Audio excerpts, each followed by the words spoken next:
अस्सलामु अलैकुम वरहमतुल्लाहि वबरकातुहू।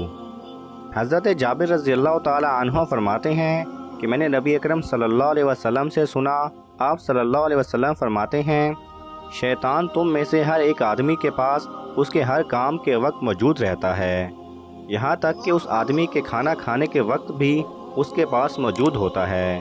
तो लिहाजा जब तुम में से किसी से लुक़मा गिर जाए तो उसे चाहिए कि वो उससे गंदगी वगैरह जो उस लुक़मा के साथ लग गई हो साफ़ करे, फिर उसे खा जाए और उस लुक़मा को शैतान के लिए ना छोड़े। और जब खाना खाकर फारिग हो जाए तो अपनी उंगलियां चाट ले, क्योंकि वो नहीं जानता कि बरकत खाने के किस हिस्से में है।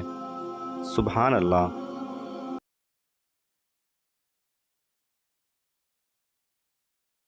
अगर आपको ये वीडियो पसंद आए तो इसे लाइक और शेयर कीजिए।